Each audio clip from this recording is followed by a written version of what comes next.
देखिए ऐसा है, एक चीज़ मुझे याद आती है अब्दुल कलाम जी की कही हुई, that problem of India is not the population but the unskilled population. Bharat की समस्या यहाँ की जनसंख्या नहीं है, अनस्किल्ड जनसंख्या है।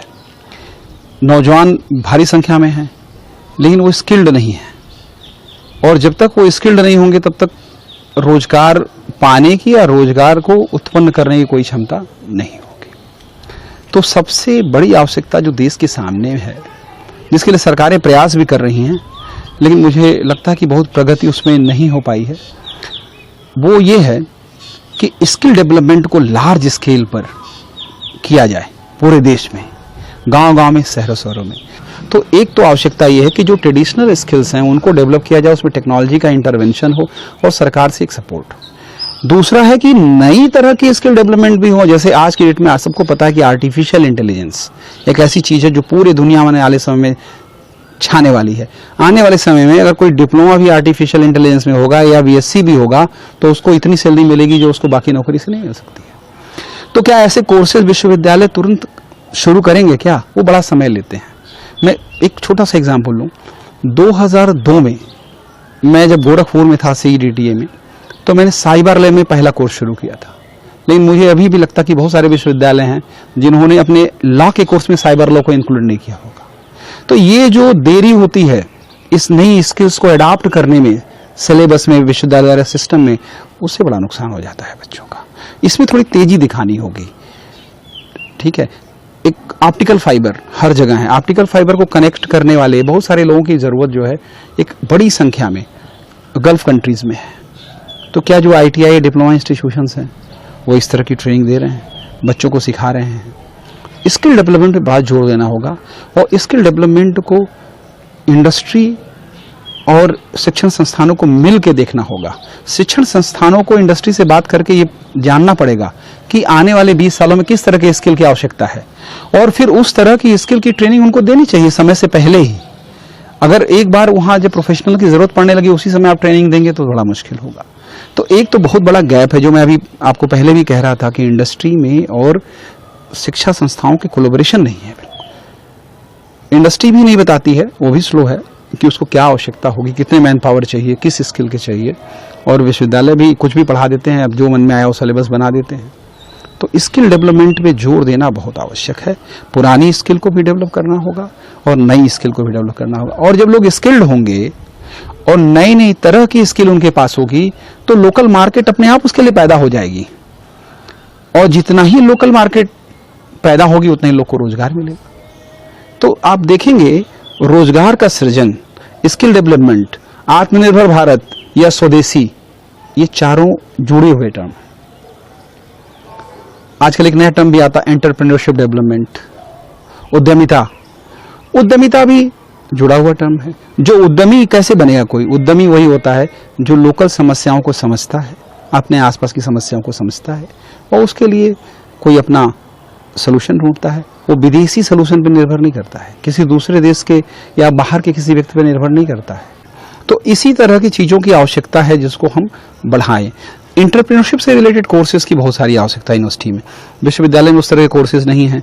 जो भी एंटरप्रेन्योरशिप से रिलेटेड संस्थान सरकारों ने खोल रखे हैं वो मुझे लगता है खानापूर्ति ज़्यादा करते हैं, और एक्चुअल उनका जो कंट्रीब्यूशन है एंटरप्रेन्योरशिप डेवलपमेंट में वो शायद नगण्य है, क्योंकि सर्टिफिकेट बांटना एंटरप्रेन्योरशिप डेवलपमेंट नहीं हो सकती है। विश्वविद्यालयों में, कॉलेजेस में इस तरह के सेल्स होने चाहिए, संकाय होने चाहिए जहाँ पे बहुत ही एक्सपर्ट लोग हों और वो बच्चों को ट्रेनिंग करें। इसी तरीके से जो शिक्षण संस्थाएं हैं वहाँ पे इंटेलेक्चुअल प्रॉपर्टी राइट से रिलेटेड सेल होना बहुत आवश्यक है, जो कि बच्चों को ट्रेन करें, टीचर्स को ट्रेन करें, उनको प्रोत्साहित करें, उनको समझाएं कि इंटेलेक्चुअल प्रॉपर्टी राइट्स होते क्या हैं, कैसे आप अपने इंटेलेक्ट को एक फाइनली एक प्रॉपर्टी में कन्वर्ट कर सकते हैं, और उनको ये भी बताएं कि कौन कौन सी चीज़ें होती हैं जो प्रोटेक्ट हो सकती हैं, कैसे प्रोटेक्ट हो सकती हैं। एक उदाहरण लो, एक बच्ची थी जो कि क्रेयॉन से जब लिखती थी वो क्रेयॉन छोटा हो जाता था तो उसके हाथ में दर्द होता था। उसने सोचा इसका क्या सोल्यूशन है,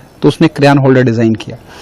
अब वो क्रेयॉन होल्डर को जब उसने पेटेंट करा लिया तो जो लोग उसको मैन्युफैक्चर करते हैं उसको लाइसेंस भी देते हैं, और बहुत ही छोटी बच्ची है, वो बहुत करोड़पति है वो। तो ऐसे बहुत सारी जो सोल्यूशन हैं जो यंग माइंड हैं, जो विश्वविद्यालयों में पढ़ते हैं या स्कूलों में पढ़ते हैं, उनके दिमाग में होता है, लेकिन शायद उनको पता नहीं है कि इसको कमर्शलाइज हम कैसे करें, कैसे हम इसको किसी इकोनॉमिक एक्टिविटी में कन्वर्ट करें। तो इस तरह की ट्रेनिंग की आवश्यकता है। हर स्कूल में, कॉलेज में, विश्वविद्यालयों में इस तरह के सेल को बनाने की आवश्यकता है लार्ज स्केल पे। एक छोटे मोटे इंस्टीट्यूट से नहीं हो सकता है। अगर स्किल डेवलपमेंट को गांव तक ले जाना है और हर यूथ को स्किल करना है कि वह देश के विकास में कंट्रीब्यूट कर सके 100%, तो इन सारी संस्थाओं को मिलकर काम करना पड़ेगा। वो आइसोलेशन में नहीं हो सकता है। जितनी भी संस्थाएं हैं, चाहे वो विश्वविद्यालय हों, चाहे वो कॉलेज हों, या सरकार की बनाई हुई बहुत सारी उद्यमिता से या स्किल डेवलपमेंट से रिलेटेड संस्थाएं हों, जब तक ये मिल के काम नहीं करेंगी, कोलैबोरेट नहीं करेंगी, तब तक लार्ज स्केल पे स्किल डेवलपमेंट संभव नहीं है। जैसे विश्वविद्यालय हैं, उनका मेन काम, जो मुख्य कार्य क्या है, शोध करना। विश्वविद्यालयों का मुख्य कार्य है नए ज्ञान को ढूंढना, शोध करना। उसके नीचे की संस्थाएं हैं, जैसे कि डिप्लोमा संस्थान है, ITI हैं, उनका काम है जो शोध की हुई टेक्नोलॉजी है उसमें लोगों को ट्रेन करना। ठीक है। ऐसी बहुत सारी संस्थाएं हैं जो फाइनेंस करती हैं, गवर्नमेंट की संस्थाएं हैं जिनका काम है फाइनेंस प्रोवाइड करना। आजकल MSME सेक्टर के लिए वैसे भी सरकार ने बहुत सारी सुविधाएं दे रखी हैं, तो इनको शायद मिलकर काम करना होगा। जब तक हम विश्वविद्यालय के शोध को गांव तक नहीं ले जाएंगे, तो हम इन लोगों को यूज नहीं कर पाएंगे। क्योंकि मान लीजिए कहीं थे, एक पर्टिकुलर तरह की स्किल उनके पास थी, उससे वो पैसा अर्न करते थे। अगर उस स्किल के लिए यहां काम होगा तो निश्चित वो एम्प्लॉय हो जाएंगे। लेकिन अगर उस स्किल के लिए काम नहीं है, मान लीजिए, तो उनको कोई नए तरह की स्किल डेवलपमेंट करना पड़ेगा। तो स्किल डेवलपमेंट सेंटर्स सरकार को खोलने चाहिए।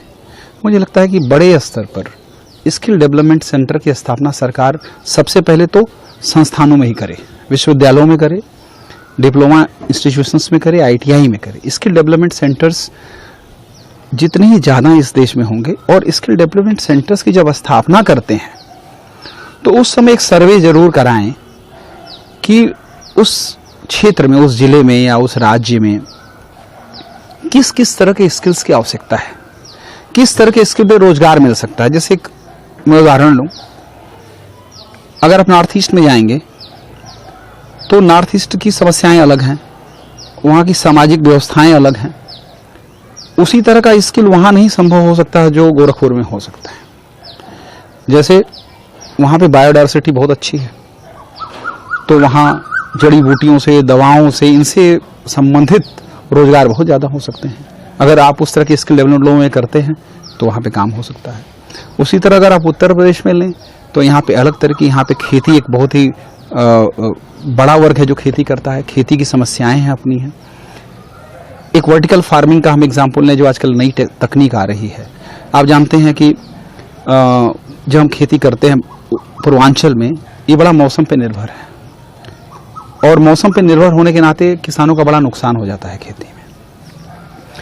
अगर वर्टिकल फार्मिंग जैसी नई चीजें हम उनको सिखाएं तो बहुत सारे किसान जिनके पास छोटी भी जमीन है वो उसमें ज़्यादा पैदावार कर सकते हैं। जिसमें वर्टिकल फार्मिंग में क्या होता है कि हम फ्लोर वाइज पिलर पे ही कई फ्लोर क्रिएट करते हैं और हर फ्लोर पे मिट्टी डाल के खेत बनाते हैं। जापान जैसे देशों में जहाँ पे ज़मीन कम है वहाँ ये बड़ा ही पॉपुलर है ये चीज़ें। और वहाँ पे क्या है, एक कंट्रोल इन्वायरमेंट हो जाता है जो मौसम पे डिपेंडेंट नहीं है, और कंट्रोल इन्वायरमेंट में आप जो चाहिए वो उगाइए। आप महाराष्ट्र में देखिए बहुत भी बड़े स्तर पे सब्जी की खेती होती है। आप चले जाइए दूर दूर तक, हर जगह आपको ग्रीन हाउसेज मिलेंगे। तो उस तरह के ग्रीन हाउसेज को लोग डेवलप करें। ऐसे में एक उदाहरण के तौर पर चीज़ें ले रहा हूँ, लेकिन वो उसकी ट्रेनिंग सेंटर होने चाहिए। तो ये जो नई नई तकनीक पूरे दुनिया में हो रही हैं, उनको यहाँ ले आना और लोगों को सिखाना स्किल डेवलपमेंट सेंटर्स के द्वारा ही हो सकती है।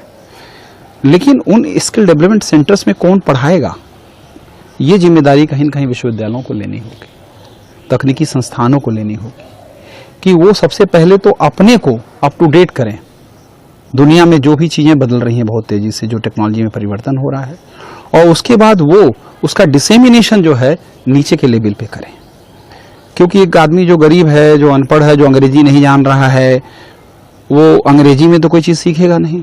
और एक बड़ा ही महत्वपूर्ण विषय है कि अपनी भाषा में ट्रेनिंग का होना, ये बड़ा इम्पॉर्टेंट विषय है, क्योंकि बहुत लोग को तो भाषा नहीं पता है। तो अगर उसके लिए ऑडियो विजुअल टूल्स का यूज़ करना है, कभी कभी भाषा नहीं भी अगर व्यक्ति पता है तो देख के वो समझ जाता है। तो टेक्नोलॉजी का यूज़ बहुत ही ज़्यादा करना होगा स्किल डेवलपमेंट के लिए, और एक ऐसा कोलैबोरेटिव स्ट्रक्चर खड़ा करना होगा। मैं बार बार जोर दे रहा हूँ कोलैबोरेशन पे, क्योंकि बहुत सारा ज्ञान, बहुत सारी क्षमता अलग अलग संस्थाओं में पड़ी हुई है, और वो अकेले जब काम करती है तो उसका कुछ रिजल्ट नहीं आता है।